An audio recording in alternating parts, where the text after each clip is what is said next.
de preguntar, al final ya no se pregunta. Muy bien, el propósito es administrar la dosificación del fármaco y las técnicas correctas que debemos de tener en cuenta. ¿Qué son los anestésicos locales? Los anestésicos locales, como bien dice acá el concepto, son fármacos capaces de bloquear de manera reversible la conducción del impulso nervioso en cualquier parte del sistema nervioso a la que se aplique, ¿ya? Originando una pérdida de sensibilidad y siendo la recuperación de la función nerviosa completa, ¿no? Finalizando así su efecto. La anestesia local, jóvenes, es utilizada en numerosos procedimientos en la odontopediatría, razón por la cual es fundamental el conocimiento, ¿no?, de este tema, como la utilización de una correcta técnica de anestésico. ¿Cómo será el mecanismo de acción de estos anestésicos locales? Cuando el método de acción de estos anestésicos locales es cuando un estímulo que activa los receptores específicos, ¿no? Cuando un estímulo activa los receptores específicos en las terminaciones nerviosas, va a producir impulsos nerviosos o potenciales de acción, no causando dolor. Es decir, nosotros cuando sentimos algún estímulo de dolor, entonces nosotros tenemos que bloquear ese dolor. Tenemos que producir impulsos nerviosos, no potenciales de acción. De esta manera vamos a evitar, ¿no?, de que ese dolor o ese malestar continúe. Entonces, un estímulo que activa estos receptores específicos en las terminaciones nerviosas va a producir ese tipo de impulsos nerviosos, ¿ya? Los impulsos nerviosos van a viajar a lo largo de las fibras nerviosas mediante un mecanismo que va a involucrar un transporte iónico a través de la membrana neural. Estos anestésicos locales, jóvenes, al inyectarse cerca de una fibra nerviosa, va a disminuir lo que es la permeabilidad, ¿ya? Va a disminuir, ya, un poco resfriada, va a hacer que disminuya la permeabilidad en el paso de los iones de sodio, ¿no? Al ocurrir este trayecto, disminuyendo esta permeabilidad del paso de estos iones, va a bloquear la progresión de los impulsos nerviosos e impidiendo a su vez la transmisión de este dolor. Entonces, según su mecanismo de acción, estos fármacos van a impedir la transmisión nerviosa, bloqueando la conducción de los impulsos nerviosos y sucesivamente las fibras nerviosas más susceptibles, ¿no?, en un menor diámetro. Si un niño siente dolor durante el procedimiento clínico que ustedes están realizando, cualquier procedimiento, sea curación, extracción, a pesar de haber agotado o haber hecho todos los signos de bloqueo que hemos pensado que eran con éxito, y el niño sigue aún quejándose de dolor, es porque no se ha dado o no han podido realizar un anestésico o un bloqueo correcto, no han realizado un bloqueo exitoso, ya que este puede ser de repente que han esperado mucho tiempo para que se produzca la anestesia, ¿no? De repente han dejado pasar, le han puesto el anestésico, se han ido a hacer otras cosas, el anestésico ha ido de repente pasando el tiempo adecuado, o de repente le han puesto una poca cantidad de anestésico, por lo tanto el niño siente dolor, o simplemente no han bloqueado la fibra nerviosa que debemos de bloquear para poder realizar el tratamiento, ¿no?, ya sea una curación o una extracción. Entonces, todos los signos de bloqueo exitoso se van a deber a que se ha bloqueado un número insuficiente de axones dentro de este nervio, ¿no? Entonces, es necesario realizar una buena técnica. Si nosotros conocemos este mecanismo de acción, que es que impida la transmisión nerviosa, que bloquee la conducción de estos impulsos nerviosos y sobre todo las fibras nerviosas más susceptibles, entonces debemos de saber un poco la anatomía de la boca de estos pacientitos para poder realizar la punción en el lugar correcto, ¿no? Saber qué inervación, qué nervios pasa por esos dientes para poder hacer el bloqueo exitoso. En cuanto a la clasificación de los anestésicos locales, es importante conocer esta diferenciación de estos anestésicos locales, ya que los más representativos de los grupos son los ésteres y las amidas. Los ésteres jóvenes forman soluciones menos estables. Algunos derivados se usan como anestésicos tópicos. En algunos casos pueden de repente conllevar a algunas reacciones alérgicas. En este grupo se encuentran los compuestos derivados del ácido paraminobenzoico, ¿no? El PABA, la procaína y la tetracaína.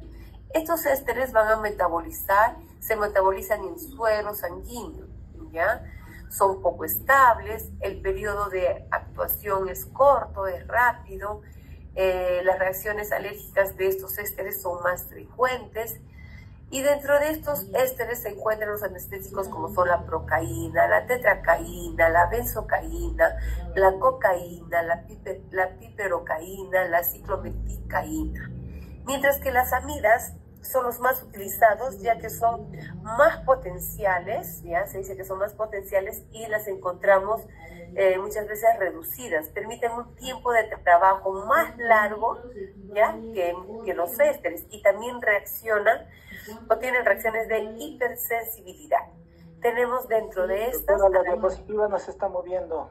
¿No se está moviendo? ¿Dónde se quedaron? En la primera, doctora. En la primera, doctora, no sé. Muy bien. A la hora que me avisan, ¿ves? Cuando no pasa la primera PPT me deben de decir.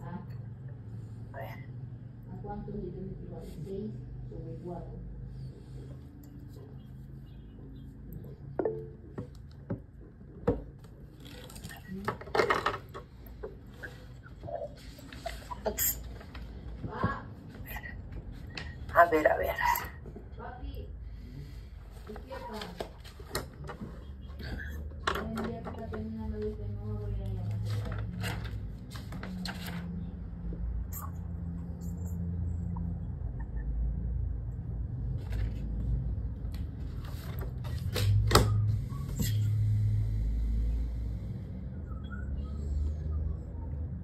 ¿Se movió? Jóvenes, estamos en propósito, administrar la dosificación del fármaco y las técnicas correctas. ¿Están viendo eso? Sí, doctora. Muy bien. Bien, le decía, ¿qué son los anestésicos? Voy a repetir todo de nuevo.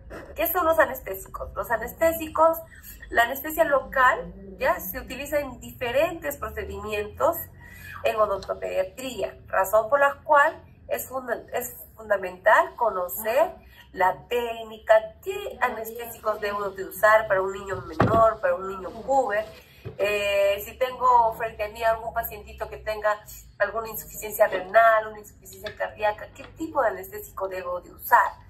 Entonces, si le damos el concepto a estos anestésicos locales, podríamos decir que estos anestésicos locales son fármacos capaces de bloquear de manera reversible la conducción del impulso nervioso en cualquier parte del sistema nervioso, a la que se apliquen, ¿no? Originando una pérdida de sensibilidad, siendo la recuperación de la función nerviosa completa una vez finalizada su efecto, ¿no? Es decir, nosotros vamos a bloquear por un instante algunos impulsos nerviosos o sistemas nerviosos para poder realizar un tratamiento, y esto se va a recuperar, ¿no? Después de un efecto, ¿no? Dentro de un tiempo determinado.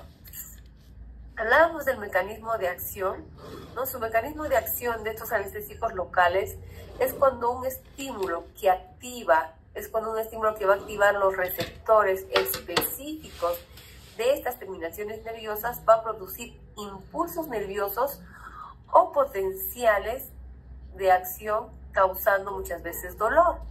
Entonces, estos impulsos nerviosos van a lo largo de lo que son fibras nerviosas, mediante un mecanismo que va a involucrar lo que es el transporte iónico a través de esa membrana neural. Los anestésicos locales, al inyectarse cerca de una fibra nerviosa, de la fibra nerviosa que nosotros queramos bloquear, ¿ya? Entonces va a realizar, ¿no? Una disminución en cuanto a la permeabilidad en el paso de estos iones de sodio, bloqueando de esta manera la progresión de los impulsos nerviosos. Entonces, de esta manera van a impedir, ¿no?, a su vez, la transmisión de este dolor. Para poder bloquear la conducción de un impulso nervioso es importante una adecuada concentración de anestésico local para poder difundir y esparcir a todos los tejidos que nosotros queramos bloquear. Si un niño siente dolor durante un procedimiento clínico, cualquier procedimiento que estén realizando, sea curación, extracción, a pesar de manifestar todos los signos de bloqueo exitoso que pudimos haber hecho, se va a deber este dolor que él aún sigue sintiendo a que se ha bloqueado un número insuficiente de axones dentro del nervio, es decir, no se ha bloqueado el total de acciones de este nervio para que se pueda dar un bloqueo con éxito. Entonces, este mecanismo de acción impide la transmisión nerviosa, bloqueando la conducción de impulsos nerviosos y de fibras nerviosas más susceptibles. ¿Está corriendo las PPTs, jóvenes? Sí, doctora. Bien, en cuanto a la clasificación de los anestésicos locales, tenemos los más comunes, los que más representan a este grupo, a los ésteres y a las amidas. Tenemos dos tipos de anestésicos locales. Los ésteres forman soluciones menos estables, estos de acá. Algunos derivados se usan como analgésicos tópicos, ¿ya? En algunos casos este tipo de éster va a causar reacciones alérgicas. Estos se van a encontrar concentraciones o están compuestas de ácido paramonobenzoico. Y dentro de estos ésteres encontramos a la procaína, tetracaína, benzocaína, cocaína y piperocaína, ¿no? Estos ésteres, ¿no?, su metabolización se da en el suero sanguíneo. Son poco estables y tienen un periodo de actuar corto. El periodo es corto, es que si utilizamos ese tipo de anestésico, el tratamiento se tiene que hacer rápido. Y las amidas, aquellas que se van a metabolizar a través de los microsomas hepáticos en el hígado, son más potentes y solamente en pequeñas proporciones que tú administres este tipo de amida son muy potentes. Su periodo de actuar de esta amida va a ser larga y raramente producen reacciones alérgicas. Estas amidas son las más utilizadas ya que son más potenciales en concentraciones reducidas y van a permitir un mayor tiempo de trabajo, ¿no?, más largo, y estas van a causar ciertas veces reacciones de hipersensibilidad. Y dentro de este grupo de las amidas tenemos a la lidocaína, a la prilocaína, a la metivacaína y a la articaína, a la bupivacaína y a la tibucaína. Bien, dentro de estos anestésicos locales vamos a ver a la lidocaína.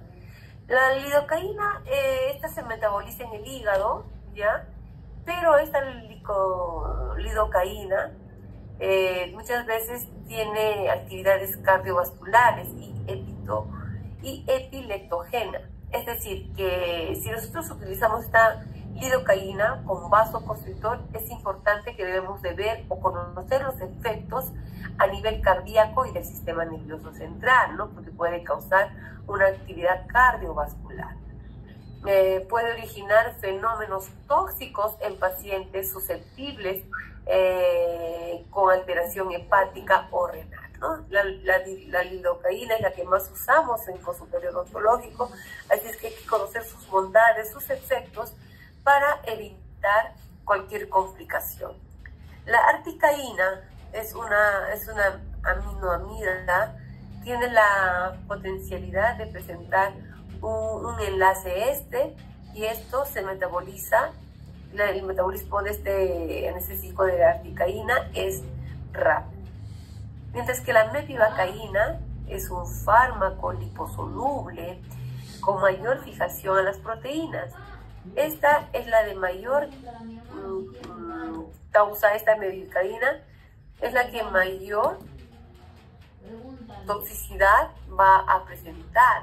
Por ejemplo, se administra muchas veces este anestésico, la administración es endovenosa, ¿no? O una epidural o una anestesia espinal,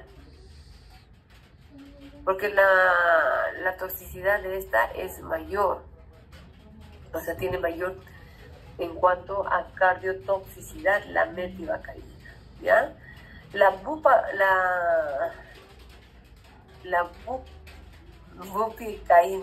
bupivacaína, esta bupivacaína es un fármaco, ¿ya? Este es un fármaco.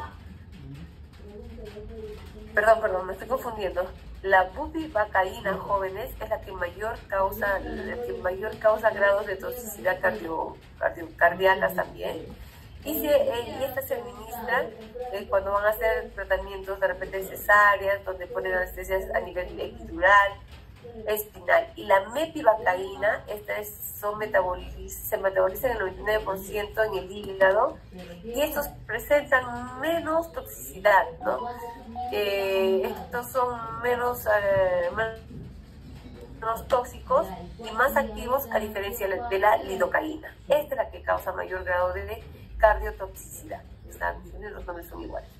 La prilocaína permanece, al menos, también es tóxico, pero su potencia es disminuida, es muy disminuida a diferencia de la lidocaína, ¿ya? Incluso mejora la tolerancia fetal. Sin embargo, fue descartado esta prilocaína porque estos anestésicos causaban mucho metahemoglobinemia, ¿ya? Metahemoglobinemia. ¿Por qué causaba ese tipo de metahemoglobinemia? Porque tenían un trastorno sanguíneo por el cual el cuerpo no podía reutilizarse y no podían generar mucha hemoglobina, por lo que esto dañaba mucho a la hemoglobina para que se pueda producir. Entonces esta la sacaron de uso, no se la usa mucho porque en un momento fue muy buena, fue potente, se asemejaba mucho a la lidocaína, ¿ya? Era menos tóxico que la bupivacaína. Entonces, pero la dejaron de usar porque causaba, dice,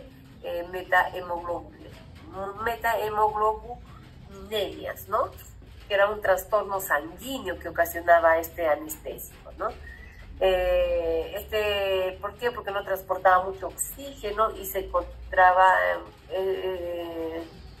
este fármaco podía causar ese tipo de toxicidad o de reacción alérgica.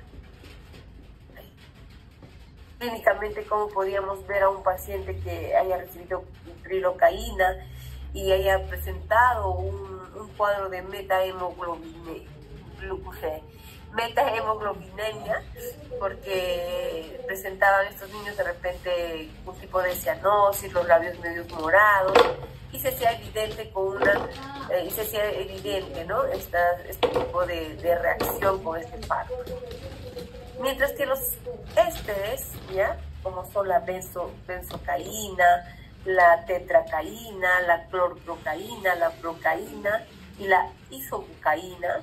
Esta benzocaína es un tópico que se usa mucho sobre las mucosas para aliviar las afecciones bucofaringeas y dolores osteomusculares, pero tiene una baja potencia y su absorción es pobre, por el cual su uso se limita a un tratamiento de afecciones menores.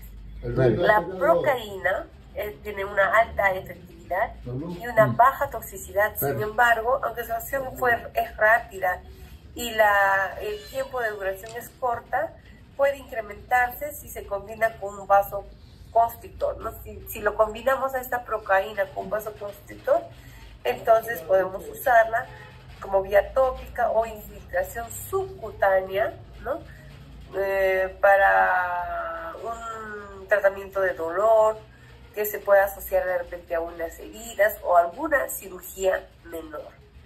La tetracaína, esta tetracaína se administra como anestésico tópico, ¿ya? En la piel, en la mucosa, También es de uso oftálmico, ¿ya? Y también se utiliza como anestesia espinal y ha desplazado su potencial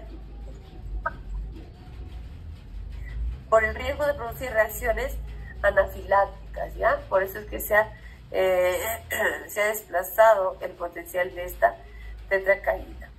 La mayoría de estos anestésicos locales van a presentar alta eficacia y han sido experimentados en la práctica clínica. Sin embargo, no por ello están extensos de lo que es toxicidad. No es que no nos va a causar toxicidad, ¿no? Ya que es su principal inconveniente y hay que saber en qué tipo de pacientes debemos de utilizar este tipo de anestésicos. La presentación de estos anestésicos. Tenemos anestésicos en cartucho, con los cárpules. Con estos cartuchos contienen 1.8 milímetros de solución, ¿no?, de anestésico. Contienen varios componentes, ¿no?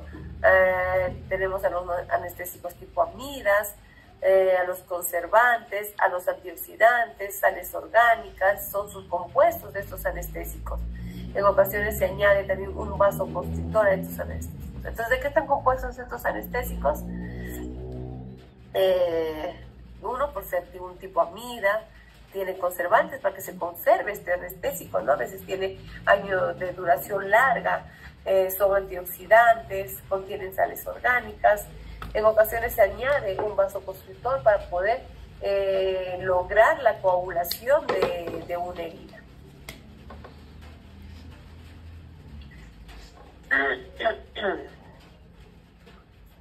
Los efectos de los vasoconstrictores. Estos anestésicos que tienen vasoconstrictores, ya, acá dice con vasoconstrictores, van a contrarrestar el efecto vasodilatador del anestésico. Entonces nos van a dar un poco de coagulación los anestésicos que tienen vasoconstrictores. Acá no es sin, ya es con vasoconstrictores. Aumentan, cuando tienen vasoconstrictor, van a aumentar la eficacia de los anestésicos, va a incrementar la duración de su efecto y va a reducir la dosis necesaria de anestésicos, ¿ya? Va a disminuir la hemorragia en el área de trabajo, ¿no? En las cirugías de sodoncias, de terceras molares, de arquectomías. Si nosotros usamos este tipo de anestésicos que contengan vasoconstrictor, entonces va a disminuir la hemorragia en el área de trabajo. Van a rebajar lo que es la permeabilidad de los tejidos. Va a tener la adrenalina, que es la más utilizada, ¿no? El vasoconstrictor de la adrenalina, que es la más utilizada. Y en niños no debemos de excedernos aquellos anestésicos con que tengan vasoconstrictor, no exceder la concentración de adrenalina, que viene de 1 a 100.000, ¿ya? Los anestésicos usados en ontopediatría muchas veces son anestésicos sin vasoconstrictor, como es la metivacaína, que es al 3%. Cada cartucho contiene 54 miligramos, ya recuerden que cada cartucho tiene 54 miligramos, ¿ya? Cada cartucho de anestesia, para que saquen la dosis, tiene 54 miligramos de anestesia. La dosis máxima recomendada es de 4 miligramos, ¿ya? De 4 miligramos por kilogramos de peso. Duración del efecto de los tejidos blandos de 2 horas, aproximadamente los tejidos va a durar 2 horas, y la duración del efecto a nivel pulpar va de 20 a 40 minutos. ¿Ya? Estos son los anestésicos usados en odontopediatría, los anestésicos sin vasoconstrictor, pero ahora utilizamos con vasoconstrictor, pero como les digo, hay que conocer el efecto que pueda provocar a estos niños. Si los niños están sanos, no hay ningún problema en usar una lidocaína al 2% con epinefrina, ¿no? No hay ningún problema, pero a veces si hay niñitos que tienen algunas molestias, efectos cardíacos, hepáticos, es mejor utilizar un anestésico sin vasoconstrictor. Los anestésicos locales de corta duración. Tenemos a la metivacaína, el 3%, tiene una latencia de 3 a 5 minutos.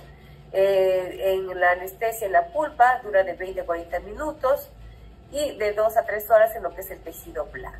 La lidocaína al 2% tiene la latencia la misma que la mepivacaína y su anestesia pulpar es de 5 a 30 minutos, es menos, y el tejido blando es lo mismo.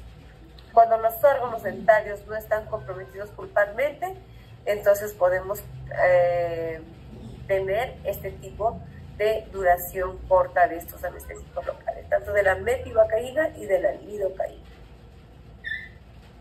De duración intermedia tenemos a la articaína, ¿no?, que tiene un vasoconstrictor, la latencia es de 1 a 3 milímetros, anestesia pulpar 60 minutos, anestesia de tejido blando de 3 a 5 horas.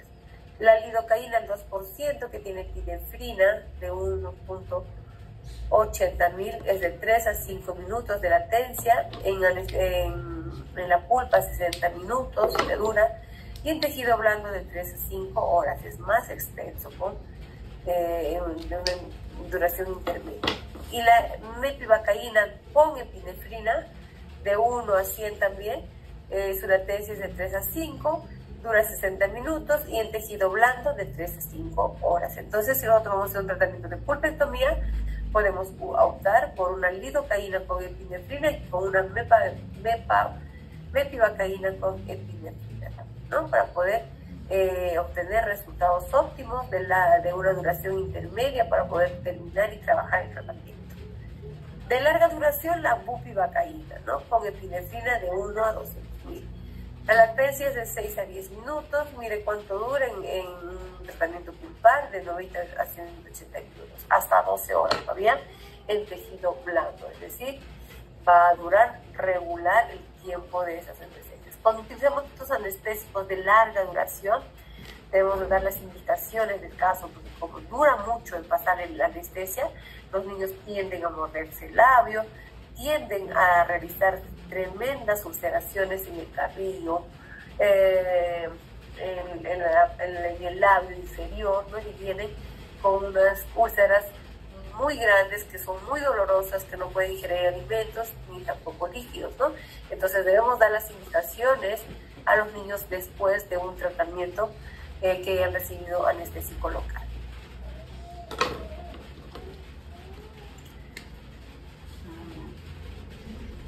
Bien. ¿Cuáles son las dosis máximas recomendadas de estos anestésicos? Podemos observar que un anestésico siempre debemos de tener el anestésico del tubito que tiene el cartucho de 4, dije, de 4 miligramos, ¿no es cierto? Siempre obtener con el peso de niños, ¿no?, para poder sacar la dosis. Ahora les voy a enseñar a sacar la dosis del fármaco. Y en adultos, ¿no?, la lidocaína, por ejemplo, la dosis máxima debe estar 500 miligramos, es decir, ¿cuántos cartuchos? Aproximadamente en adultos, de 13.8 cartuchos, ¿ya? En niños, si le vamos a dar la lidocaína, pero esto no es para jóvenes, esta es una referencia de dosis terapéuticas máximas recomendadas, ¿ya? En niños esto no es la cantidad que nosotros debemos de administrar en niños. Ahora vamos a sacar en niños todo tratamiento que nosotros le administremos va a tener que ser administrado de acuerdo a su peso exacto, ¿ya? En adultos también. Esa es dosis por cartucho, ¿ya? 36 miligramos. Esto es en adultos. Todo esto va para adultos, no para niños. Bien. Cuidados en que la administración de anestésicos locales. ¿Cuáles son los cuidados que debemos de tener para nosotros, una vez administrados estos anestésicos locales? Debemos de saber qué conducta y explicaciones previas debemos de dar a nuestros pacientitos para poder realizar un anestésico, ¿no?, una técnica de anestesia.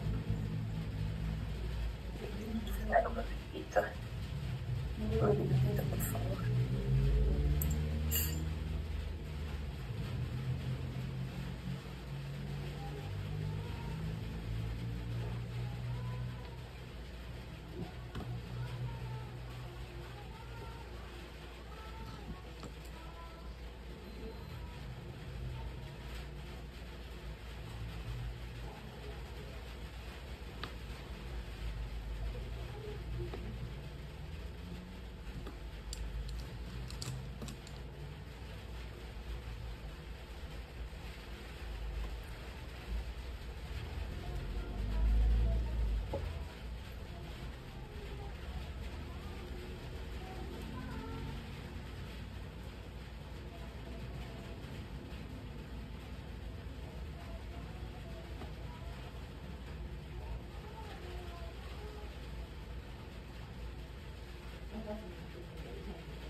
vulnera.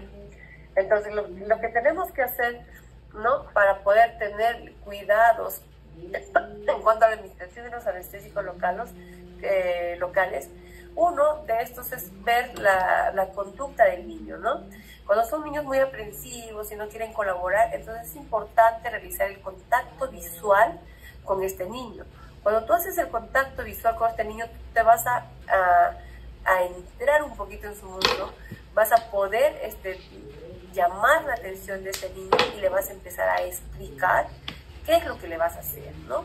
Evitar de repente, con la ayuda de la técnica que te asiste o la persona que te está ayudando, a no decir términos de pásame la aguja, le vamos a pinchar, le vamos a hincar. No, hay que tratar de ganar primero el contacto visual, la atención del niño para poderle explicar qué es lo que vamos a usar, utilizar un lenguaje adecuado también, ¿no?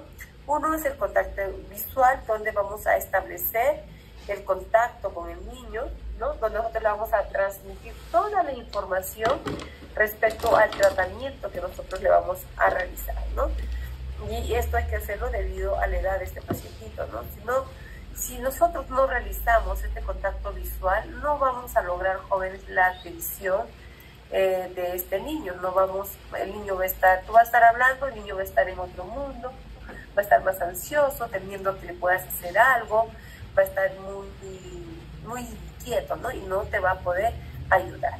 El código de comunicación también es muy importante, usar un código de comunicación. Lo debemos de establecer con el auxiliar, con la persona que te ayuda, ¿no? Evitar las palabras de pinchar, hincar, ¿no?, sino tener un lenguaje verbal más de acuerdo con la edad del niño, ¿no? Vamos a dormir tu dientecito, va a venir una abejita, te va a picar. Y si hay niños que tienen miedo a la abeja y tú le dices, va a venir una abejita y va a picar, ¡guau!, no va a gritar, porque de repente ya tuvo una experiencia de picazón de la abeja. Entonces decirle, no, mire, vamos a dormir el diente, te vamos a poner una agüita, esa agüita se va a poner un poquito dura, vas a sentir que se hace como un globito. Entonces le vas a ir explicando, porque ya te ganaste el contacto visual, ya te conectaste con este niño. Y con el código de comunicación que tú utilices con tu secretaria, no, pásame el cocodrilo. ¡Ah! No, entonces, no, el cocodrilo es un juguete, porque ese juguete te va a chisguetear un poco el líquido, ¿no? Explicar. Entonces tú, en contacto con tu asistente dental, tienes que ver la manera de tener un código de comunicación. Otros tienen códigos, ¿no?, donde dicen, para que no digan aguja, ay, pásame el líquido, o pásame la agüita, o pásame al Mickey, ¿no? Buscar palabras que tú y tu asistente dental ya saben, ¿no? Pero el niño no debe de saberlo, ¿no? Debe de ser diferente. La lengua, el lenguaje inocuo, ¿no? Debemos de usar palabras que puedan debemos de evitar palabras que puedan producir mayor ansiedad y mayor miedo al paciente. Para eso debemos de utilizar palabras que disminuyan su ansiedad, su dolor. No decir aguja, cortar, hacer, no vamos a hacer, vamos a hincar. No, delante del paciente no podemos utilizar ese tipo de lenguaje. La importancia, jóvenes, de trabajar a 4 manos. Si tú trabajas a 2 manos, no vas a conseguir el éxito de realizar un tratamiento de anestesia. Mientras tú estás con tu aguja, y si no tienes el tamaño correcto de la aguja y estás así, el niño ve tu agujota y tú ya le estás poniendo de pronto te le estás cerca a la boca y el niño está aceptando el tratamiento y luego entra en pánico, mueve la carita, le puedes quitar la cara, le puedes quitar el labio. Entonces vas a ocasionar mayor trauma a esta paciente. Entonces, si tú trabajas con tu asistente a 4 manos, el asistente va a tratar de agarrar las manos del niño disimuladamente, dócilmente, y le va a ir hablando. Vamos a echarte la agüita mientras tú vas inmovilizando sus manitos disimuladamente. Este niño ya va entrando un poquito en confianza, va disminuyendo su ansiedad, tú le estás hablando, ¿no? Y de repente podemos también sujetar la cabecita fija y firme para poder colocar el anestesia. Algunas normas generales para poder colocar la anestesia en odontopediatría: colocar la posición del sillón de manera que el niño esté cómodo. No que tú estés cómodo, sino el niño debe de estar cómodo. y mantener los pies ligeramente, siempre un poquito elevados para nosotros poder colocar la anestesia, dependiendo si vas a hacerlo en el maxilar superior o maxilar inferior, ¿no? Vas a tener que explicar, como les comentaba, las sensaciones de entumecimiento o hinchazón de estos tejidos blandos que se experimenta con el efecto de la anestesia. Vas a aplicar la inyección en forma lenta. La velocidad, jóvenes, es de 1 centímetro cúbico por minuto, así lento, poquitito, no vroom. Yo te pongo a ti la anestesia así de rápido, no sabes cómo te voy a hacer llorar. Entonces hay que ponerlo lento, poquitito. Administrar el anestésico a temperatura ambiente, frotarlo con la mano si no tenemos un mechero, calentar el anestésico. Un anestésico frío es muy doloroso.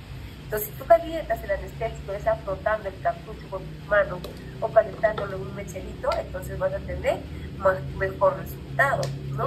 Y luego tienes que dar instrucciones después de la anestesia para que no se mastiquen el labio, no se muerdan el labio. Ni la lengua, hasta que haya desaparecido el efecto de la anestesia. Pues ya han visto cuánto dura cada anestesia, aproximadamente 2 a 3 horas después, sobre todo la lidocaína, mepivacaína, que tienen un periodo largo de 2 a 3 horas. Entonces debemos de explicarles el tiempo que no deben de comer, no deben de tomar alimento, ¿no? Hasta que le pase el efecto de la anestesia. Si tú no le explicas esto, el paciente va a estar, cree que está bien, ¿verdad? Se va mordiendo el labio y se va sacando trozos del labio. Entonces es peligroso no explicar el post-anestesia. Los tipos de anestesia. Tenemos tipos de anestesia, que es una anestesia tópica o de contacto, a presión también. La tópica o de contacto es aquella que utilizamos el hisopo, ¿no? Con la cremita y colocamos en la mucosa. A presión, el anestésico a presión son estos dispositivos que son como resortes, que ahora le vamos a explicar. La dental electrónica, también hay una electrónica, y por inyección.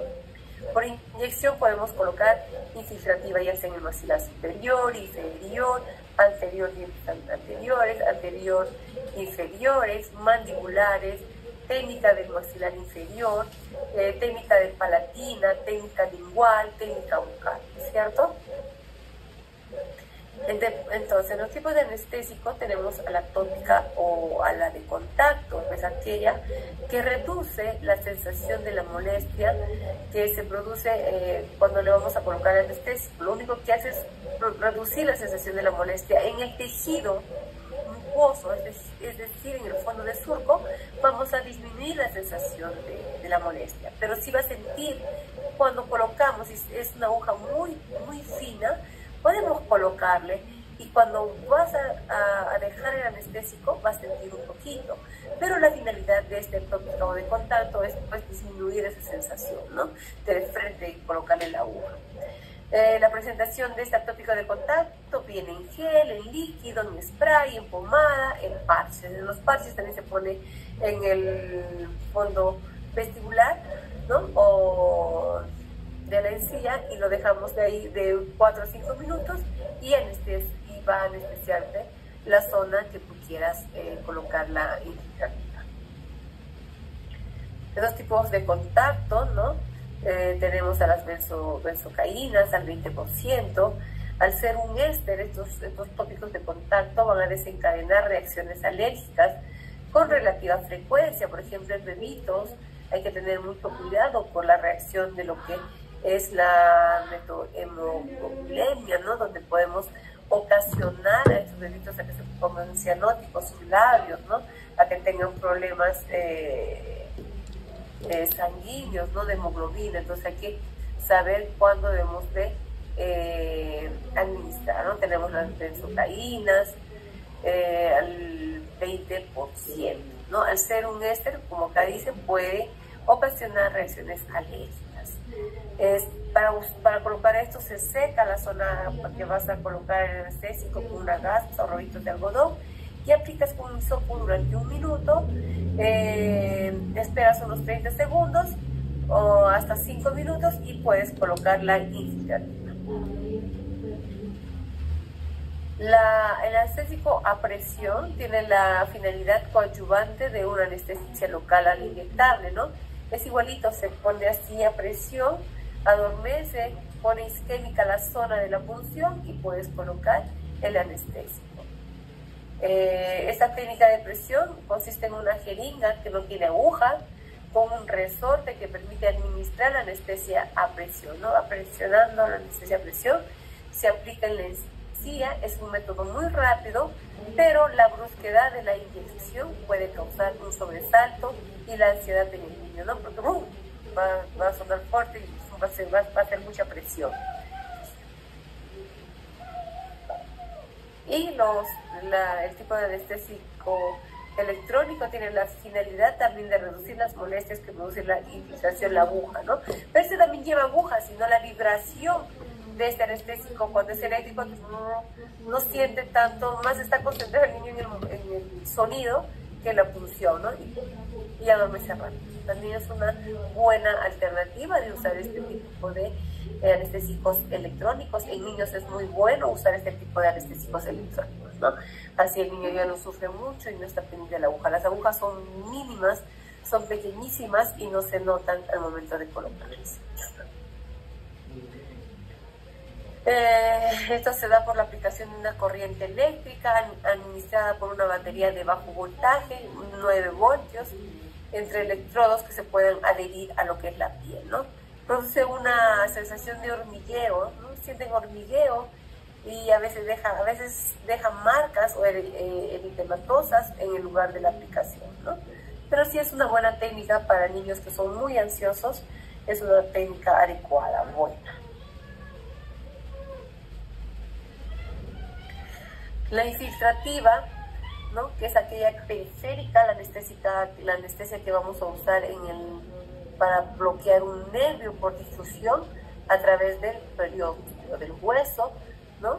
Se utiliza a nivel del maxilar superior, ¿no?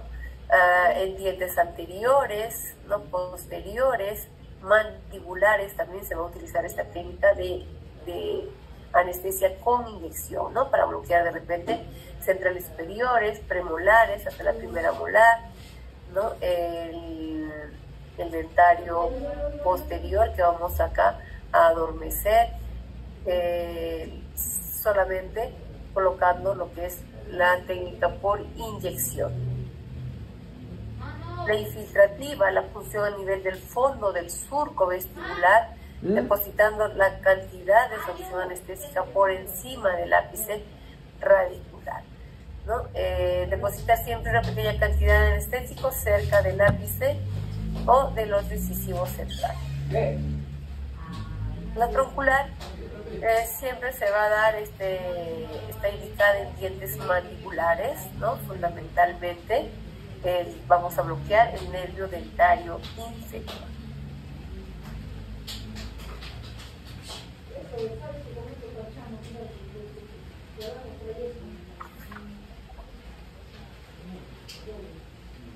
Para colocar la técnica de la troncular, jóvenes, recuerden que no es lo mismo que colocar a un adulto, ¿no? En niños es totalmente diferente. ¿Por qué?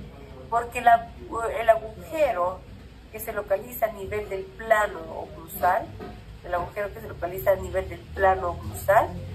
conforme el niño va creciendo, va desarrollando de tamaño, el agujero se va a localizar a nivel exacto de este plano, del plano oclusal acá. Acá se ubica el agujero donde vamos a depositar la anestesia, ¿no? O un poco por debajo de este plano, por acá.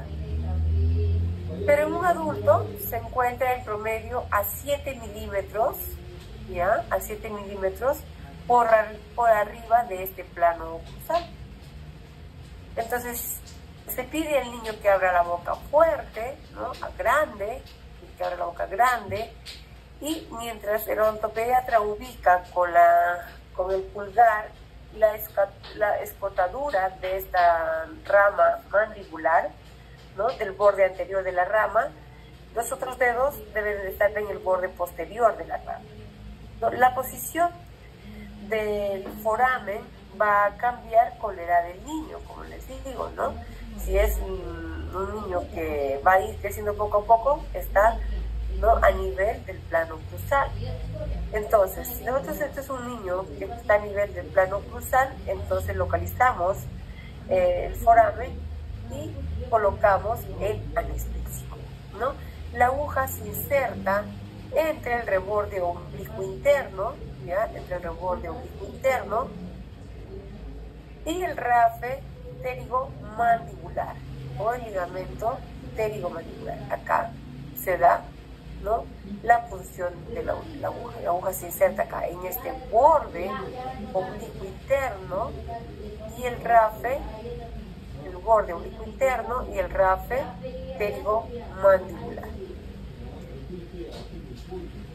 Un pacientito de 4 años, ¿ya?, o menos, su foramen se va a localizar, ¿no? Un pacientito de 4 años, el foramen va a cambiar, va a ser localizado por debajo del plano cruzal. Mira, ¿ves? Este es el plano cruzal y está el foramen está por debajo. Un paciente de 4 años o menos, donde está el agujero por donde pasa el nervio unitario, tú tienes que ver la posición por debajo del plano cruzal. Acá está, en un niño de 4 años a menos, ¿ya? Y en niños de mayor edad, el foramen va a estar ubicado sobre el plano oclusal. Sobre el plano oclusal, así como ves la aguja en esa posición del plano oclusal, y colocas la aguja para que puedas colocar una anestesia ronda. Entonces, conforme el niño va creciendo, se va a mover a una posición más alta, ¿no? Diferentes alturas de la espina de Spigg en el adulto y en el niño. Este agujero de hasta la espina de Spigg, el agujero va a variar de acuerdo a la edad, ¿no? A veces en los adultos están 7 milímetros por encima del plano cruzal, este agujero por donde pasa el nervio pélvico. Porque puede fracasar, ¿no?, la anestesia local. ¿Por qué puede fracasar esta anestesia local? Uno, por las reacciones que pueda tener el individuo, ¿no? Efecto de los anestésicos, va a depender mucho de la absorción de estos anestésicos, de cómo se distribuyen estos anestésicos y del metabolismo que tenga este anestésico, cuánto se puede metabolizar en nuestro organismo, ¿no? Y la eliminación de este mismo. Entonces, muchas veces el mecanismo no tiene la misma duración en todos los pacientes, es diferente el mecanismo de acción. En cuanto a las complicaciones generales, tenemos las complicaciones generales. Estas complicaciones generales muchas veces se dan a la dosis máxima, ¿no?, en la cual van o si tú te pasas esta dosis máxima de la lidocaína con epinefrina, puedes causar complicaciones generales, produciendo un descenso súbito de lo que es la tensión arterial, ¿no? Entonces disminuye la tensión arterial y puedes causar cuadros mayores, ¿no? Jóvenes, preguntas. Jóvenes, ¿están ahí? Sí, doctora. ¿Alguna pregunta? Doctorita, buenas noches. Todas las técnicas que está usando es indirectas, ¿no, doctorita? Sí, todas las técnicas son indirectas con el cálculo y las agujitas, ¿no? Porque esas son las que tenemos. Ahora, si alguien de ustedes tiene un sistema de anestésico de electricidad, lo puede llevar y lo podemos usar. Si alguien tiene a presión, aunque no los venden mucho acá, creo que es a presión, porque esas cuando son a presión son un poco más, duelen, ¿no? Se siente y altera la ansiedad del niño, porque se pegan al encía el boom, de pronto emerge una fuerza porque tiene un resorte y eso les causa ansiedad, ¿no? Todos son indirectas lo que estoy explicando. Bien, entonces dentro de estas complicaciones generales, en situaciones de una...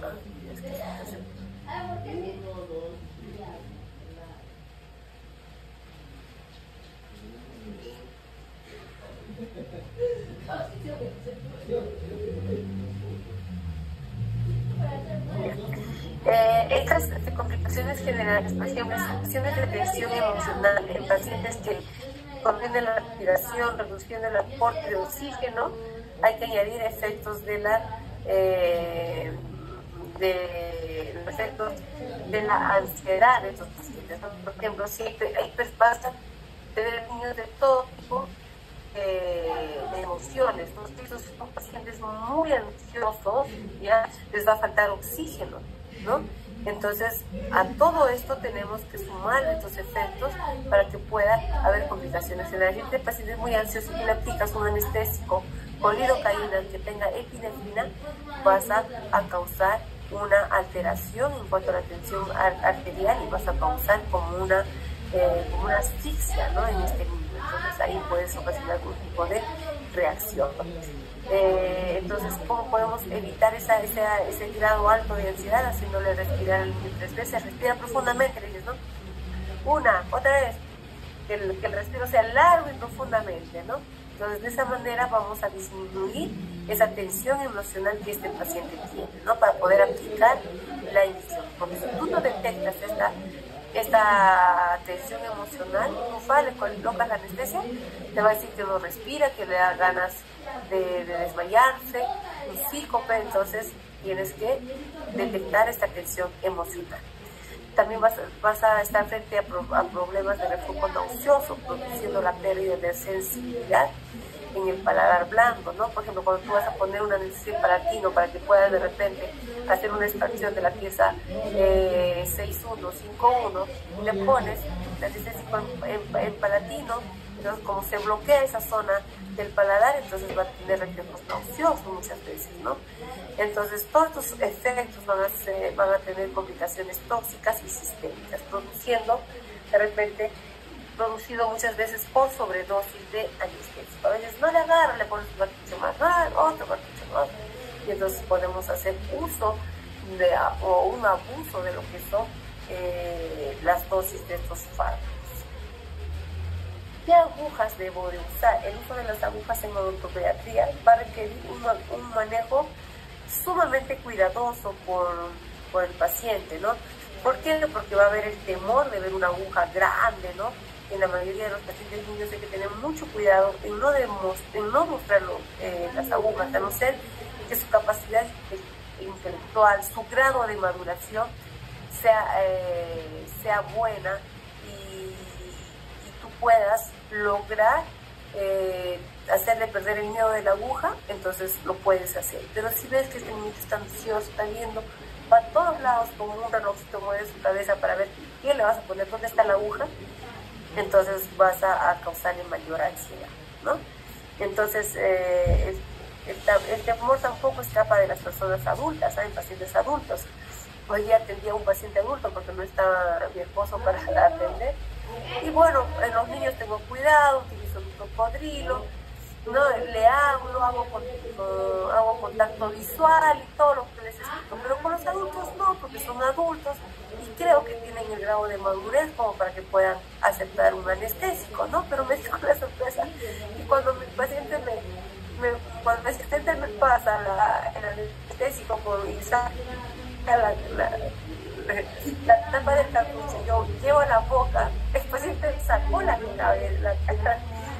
cabeza del lugar y empezó a desesperarse, ¿no? Y era un paciente de 24 años. Y yo dije, uy, caray, ¿qué pasa?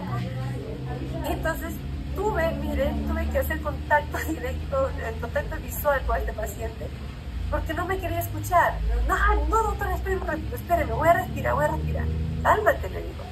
Cálmate. Entonces yo le trataba de buscar, porque no es como un niñito, ¿no? Que tú le puedes mover la carita, no es un adulto. Entonces, cálmate, le digo, que te voy a administrar anestesia, le digo, ¿no? Ya deben de haber puesto anestesia. Sí, doctora, lo que pasa es que me dan miedo las agujas. Y entro en pánico. Un joven de 3 años, yo me quedé así como, no atiendo muy seguido adultos, yo solamente me dedico a niños, bebés y niños, adultos, hasta los, no adultos, adolescentes, ¿no? Que ahí con los adolescentes les trabajo igual que los niños, ¿no? Entonces tuve que tratar de hacerlo, mírame y respira, digo, tranquilízate. Y me miró y ahí le expliqué, ¿no? Mira, es tranquilo, tú eres adulto, ¿cómo te saco la bolita de la tercera molar? ¿No? Necesito ponerte en este. Ya, doctora, yo cierra tus ojos y relájate. Y ahí así fue como pudimos colocar el disco. No me dejó decirle 3 veces, ponía la mano, ¿no? Un ratito de atrás, un ratito de atrás. A mí me dio un poquito de gracia, pero no es fácil de gracia porque yo como ustedes digo, ya pues, no se pasa, no solamente pero de repente remontando, haciendo preguntas, porque la gente se hace ese tipo, ¿no? Y le tenía pánico por eso de cómo pasar mucho tiempo que esa muela se extendiera, invadiera la cabeza la pulpa, destroce gran parte de la corona clínica por el tema de la salud, ¿no? Entonces lo traté como un niño, se dejó cuando digo que el ver una aguja no escapa del temor a los adultos, ¿no? También los adultos tienen. Entonces hay que saber qué aguja debemos usar. El amarillo lo conocen la aguja larga, que tiene aproximadamente desde 5 milímetros. La naranja es una aguja corta, gruesa, ¿no? Que se parece mucho al azul, ¿no? Pero la naranja es gruesa y la azul es delgada, ¿no? Y miden alrededor de 23 a 25 milímetros. La que yo siempre utilizo y pido a ustedes que utilicen sea la violeta o la verde, ¿no? Que es una aguja extra, que es muy delgadita y se deja trabajar muy rápido, ¿no? Y va a disminuir mucho la ansiedad de este paciente. Así es que esa es la aguja que ustedes deberían tener. Esta es la equivalencia entre el número de calibre y la medida del diámetro externo de la aguja. No es recomendable para una bola usar este tipo de aguja, la violeta y la verde.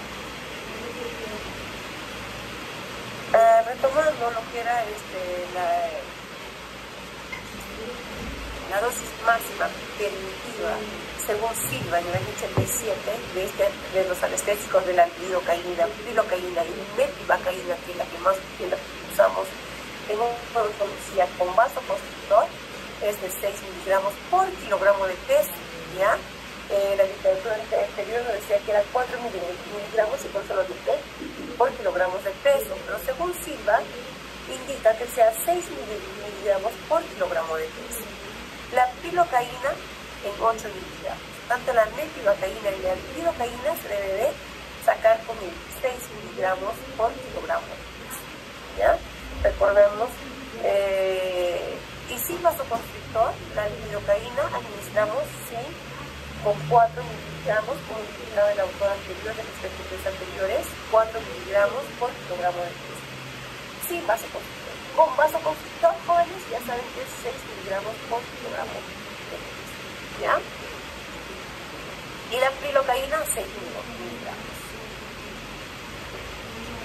Entonces, el porcentaje de solución en miligramos, en volumen y miligramos por cada cartucho, ¿no? Este es el contenido en miligramos del anestésico local de un cartucho en relación con la concentración de un anestésico total según en el año de 1997, ¿no? Según estudios de 2 años, ellos indicaban esta cantidad de miligramos por cartucho.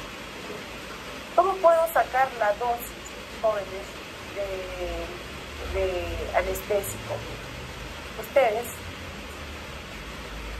con los anestésicos, ustedes saben que la presentación más frecuente de las soluciones anestésicas es el tubo de vidrio que contiene 1.8 mililitros y raramente tienen 1.7 mililitros. La concentración de anestésicos va a variar entre 2.3 y 4%, ¿ya?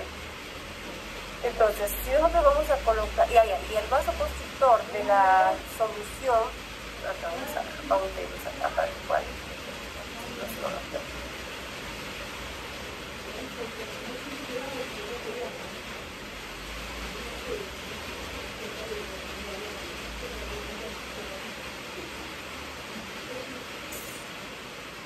El vasoconstrictor de esta lidocaína, ¿no?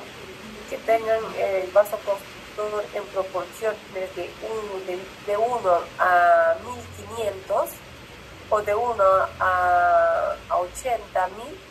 Entonces, estos son la lidocaína 2% con epinefrina que se debe de usar en odontopediatría, ¿ya?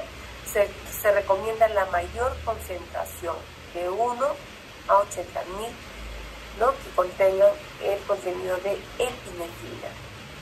Entonces, los anestésicos más utilizados en la actualidad son la lidocaína y la prilocaína también, ¿ya?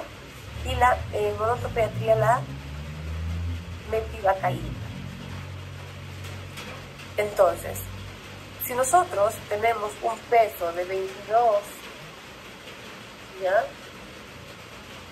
Vamos acá y creo que voy a subir y voy a usar lapicito. Voy a usar lápiz acá, ¿verdad? Pizarra.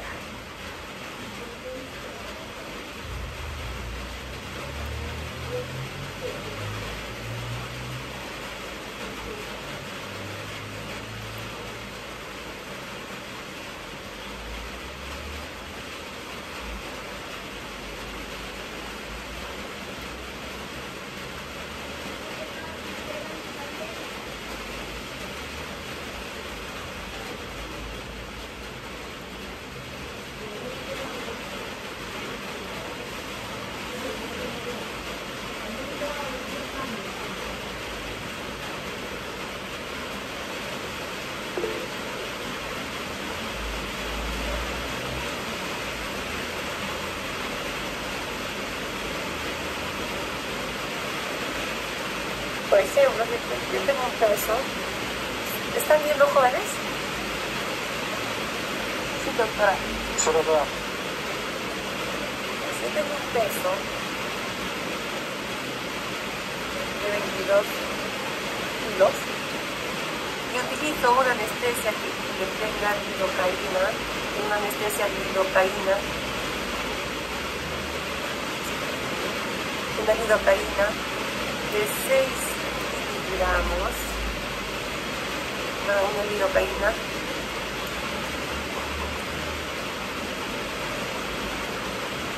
la lidocaína que siempre utilizamos al 2%, ¿ya? Mi máximo permitido, ¿ya? Va a ser, ¿cuántos habíamos hablado? 6 miligramos, bueno, por jóvenes, 6 miligramos por kilogramo de peso, ¿no es cierto? Mi máximo permitido para 22 kilogramos de peso. Yo voy a hacer mi operación, ¿no? De 19,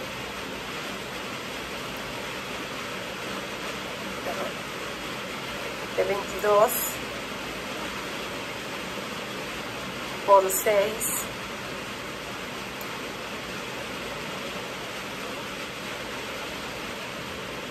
132, 26, 22 por 6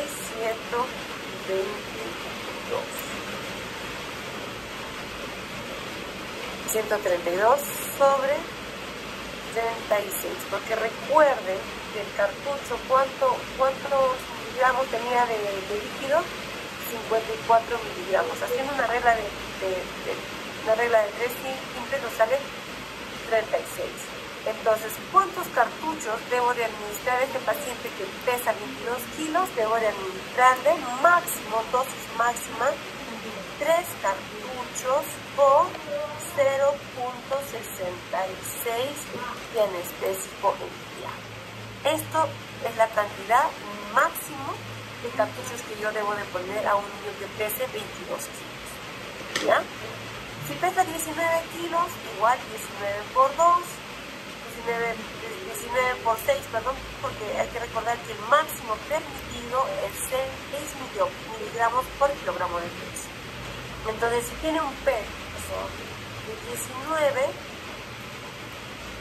el máximo permitido es 6, tendremos un 114, ¿no? El cartucho, cada cartucho tiene 54 miligramos de anestésico, entonces será 114 sobre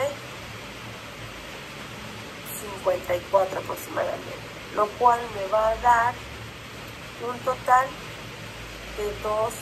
Entonces, ¿cuántos cartuchos máximo debo ponerle a un niño que pesa 19 kilos? 2 cartuchos. ¿Ya? ¿Entendieron, jóvenes?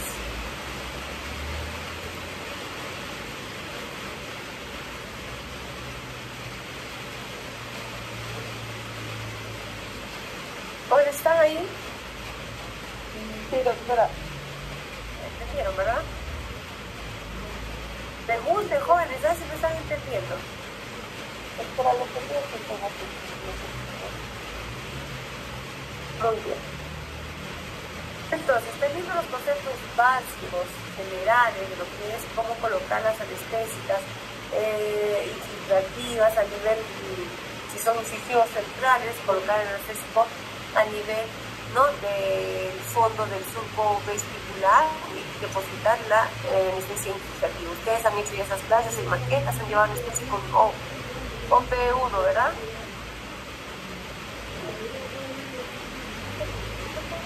En uno de P1 nos enseñaron sobre la regla de Clark y la regla de Young. ¿Ya? Para que puedan sacar la dosis de cartucho. Sí, doctora. Ya, entonces ustedes ya lo saben usar. Bueno, para mí se me hace más fácil este tipo de regla, porque saco más o menos más rápido el tipo de cartucho, ¿no? Pero si tú has aprendido con la técnica de Clark que te han dado, no hay ningún problema, lo puedes hacer. Lo importante es que la dosis permitida no varía, ¿no? La dosis permitida con cualquier regla, sabes que es de 6 miligramos por kilogramo de peso, o le pones más dosificación de la dosis permitida.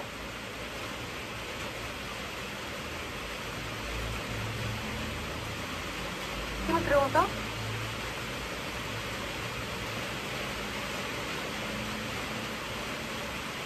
Entonces es la misma, ¿ya?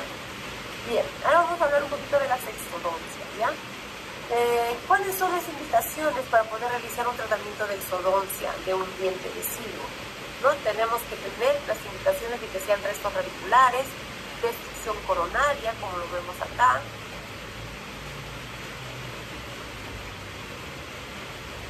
destrucción coronaria muy extensa, dientes que ya no se pueden restaurar, cuando su pronóstico es desfavorable y presentan procesos infecciosos.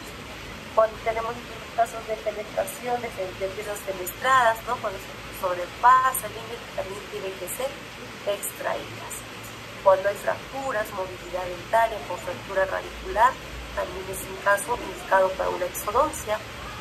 Cuando ha habido un tratamiento de conducto y haya dañado fulcra, también es un candidato indicado para una exodoncia.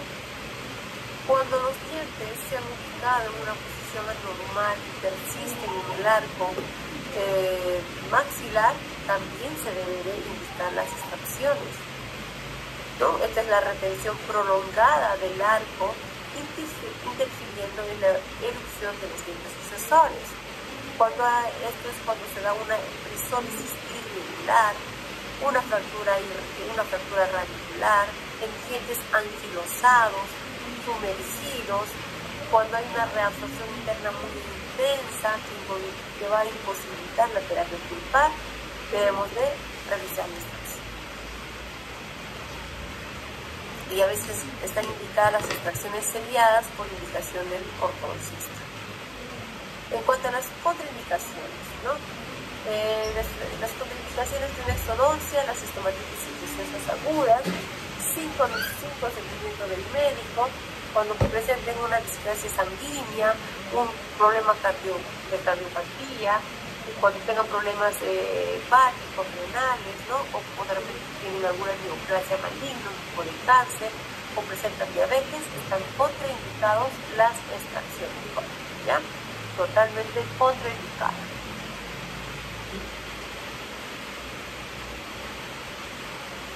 El instrumental y la técnica. Los forces deben de ser infantiles, ya les he dicho, que se caracterizan por tener una menor dimensión. Nunca deben utilizarse elevadores grandes, porque si ustedes meten los elevadores jóvenes al diente y van a tratar de usar, pueden dañar y lesionar el germen dental. Si ustedes no utilizan el germen dental, lo van a contaminar y por ende va a fracasar y puedes dañar ese germen permanente. Las radiografías previas van a posibilitar el conocimiento de la forma y la posición de las raíces. Generalmente a veces las raíces están giradas, dobladas, ¿no? Tienen una reacción con el sucesor, de repente la raíz de repente tiene algún contacto con el sucesor también, entonces hay que tener mucho cuidado de estos diferencias, porque tengan en cuenta que abajo hay un capuchón con un sucesor que va a reemplazar ese diente. Si no le estás sacando un diente antes de su tiempo, de su cronología, puedes dañar ese capuchón dentario y puedes movilizar ese. Estos son los forceps pediátricos que tú debes usar en anteriores, en posteriores, en inferiores, ¿no? Incisivos y molares. La elasticidad del hueso alveolar va a facilitar a que se pueda luxar los huesitos y lo puedas hacer rápida, la maniobra rápida de una extracción. Cuando existe gran probabilidad de fractura radicular, está indicado el seccionamiento del molar de sí. Si no, no. Si hubiera dislocamiento, extracción accidental del germen dentario, debe ser reposicionado en el momento y luego debemos suturar. A veces, por eso, si yo hago una extracción de este dientecito, ¿no? De tejido del canino, estoy manipulando con un elevador grande y ancho, y luxo el lateral y ¡plum! Se sale. ¿Qué vas a hacer? Lo tienes que reposicionar y fijarlo con la sutura de hilo de sutura. Tienes que tener mucho cuidado en el desplazamiento, en la luxación que puedas hacer en el diente. No es necesario usar elevadores. Nunca se debe realizar un curetaje de una exodoncia de un diente vecino. Podrías lesionar el germen interno, ¿no? Así tenga una infección, no debemos de curetear ese alveolo. Luego podemos realizar si el mismo es pequeño y no te va a contener la masticación de la gasita para que haya coagulación, entonces debemos de suturar el alveolo. Después del operatorio, las hemorragias, los síntomas dolorosos, difícilmente ocurre, a no ser que tengan un problema, ¿no? Un problema de coagulación, un problema hepático, cardíaco que pueda presentar alguna complicación. Las alveolitis es extremadamente rara. Si ocurriera, podríamos sospechar de que ellos no han llevado las indicaciones del profesional o de repente tienen alguna enfermedad sistémica o deficiencia orgánica, ¿ya? La aspiración o deglución de los dientes, ¿no? En la aspiración del diente debe ser removido inmediatamente de los bronquios, ¿no? Si el diente, a veces los dientes natales se pueden aspirar estos pacientitos, entonces debe de ser removido inmediatamente de esos bronquios porque el diente se puede ir hasta los bronquios. En los dientes permanentes, en los dientes generalmente las indicaciones son dientes que no se pueden restaurar, piezas que son seriadas por indicación también del ortodoncista, muchas veces pierden los primeros premolares, tanto superiores e inferiores, para poder colocar un aparato protésico. La extracción de dientes supernumerarios deben de ser extraídos lo más pronto posible a fin de minimizar daños que puedan causar. Generalmente están incluidos lo que dificulta el acceso quirúrgico. La extracción debe ser seguida del curetaje para remover los restos de la membrana pericoronaria y realizar la sutura, ¿no? Siempre y cuando en piezas adultas, no en niños, se puede hacer el curetaje, o cuando es importante una radiografía, y así es un niño mayor de 6 años, podemos pedir una placa panorámica para ver la posición de las raíces, la forma de las raíces, de las piezas numerarias también, y determinar el tratamiento de exodoncia. Hay un diente supernumerario, para poder retirar. Entonces, eso debemos de hacer mucho cuidado y tratemos de no usar los elevadores, porque se te puede ir la fuerza y puedes cortar el paladar o la mucosa. Este es un pacientito, ¿no? Que tenía una pieza supernumeraria en la cual se les trajo para que puedan, a veces tienen quistes de erupción, ¿no? Donde tienen que remover todo ese tejido para que este diente se pueda ubicar y pueda ser erupcionado. Preguntas, jóvenes.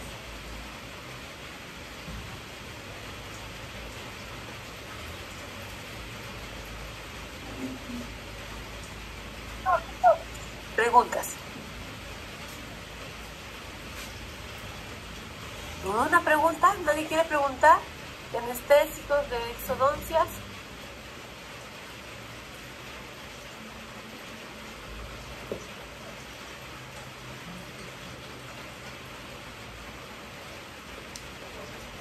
Jóvenes, ¿se han visto las PPTs o no han visto las PPTs? Sí, doctora. Doctora, no me preguntar de anestésicos. A ver.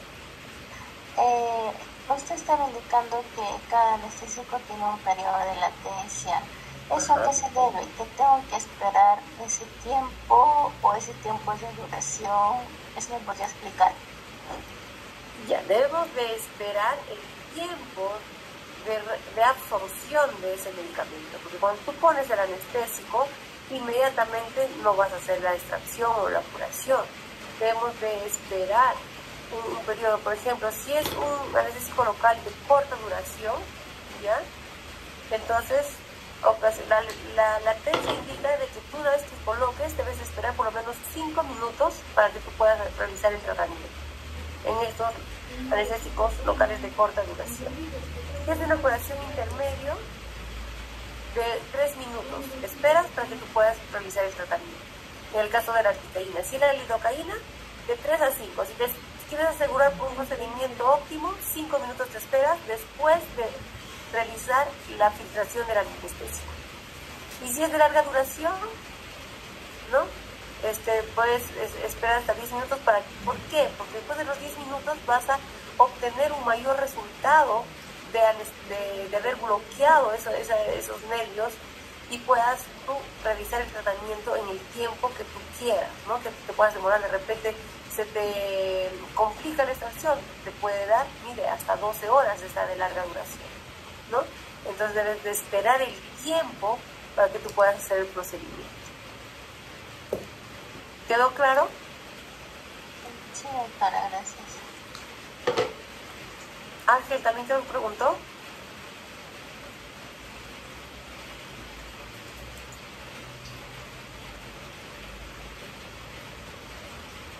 Doctora, y en el caso de las exodoncias, usted indica que no se deben usar los elevadores.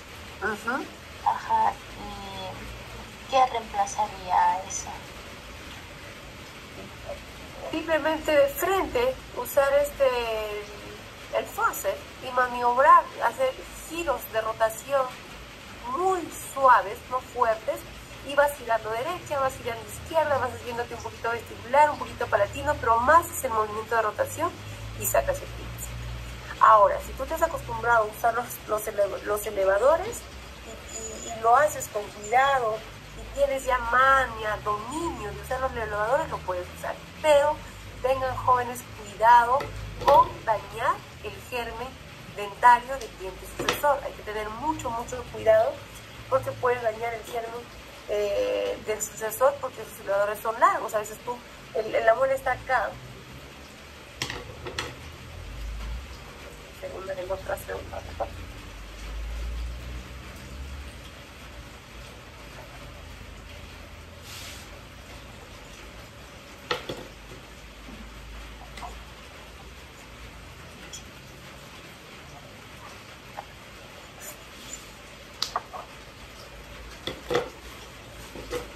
Si tú utilizas este tipo de elevadores, son largos, ¿no?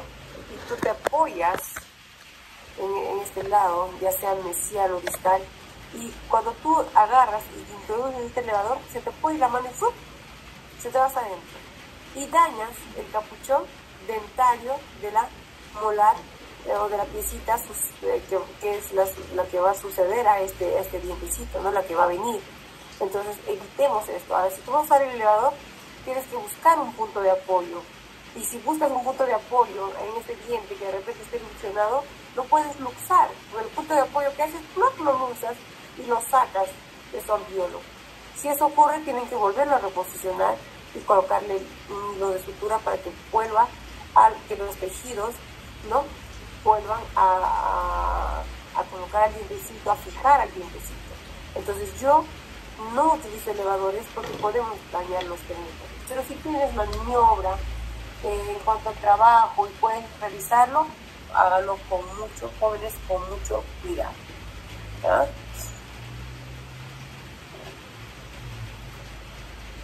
¿Alguna otra pregunta?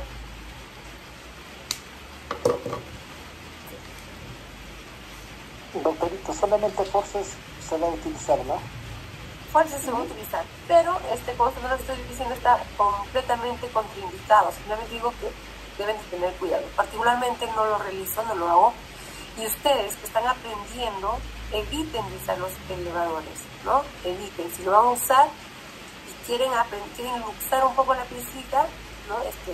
Háganlo con la supervisión hasta que ustedes aprendan, porque es recién ustedes están trabajando con pacientes. Una vez que ustedes agarran un poco de más cancha, un poco más de destreza, pueden utilizar los elevadores, ¿no? En ciertos casos.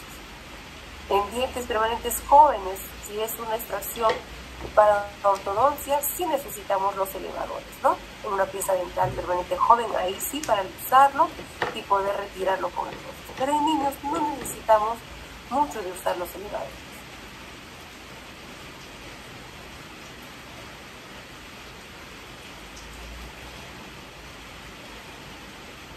Doctora, ¿y en los niños los anestésicos sí o sí se va a usar con epinefrina? Sí, hay que usarlo con epinefrina para poder obtener la coagulación, pero no que no se escape de las manos. Y si hay niños que tienen problemas de soplo, problemas cardíacos, hay que hacer el interrogante a la mamá, pues está la historia clínica, y si es así, tratar de usar un anestésico que no contenga epinefrina.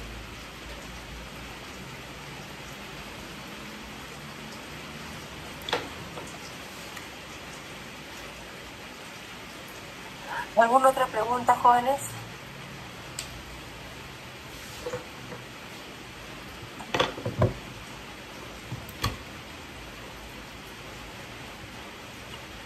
Bien, jóvenes, entonces, esta es la clase de esta semana.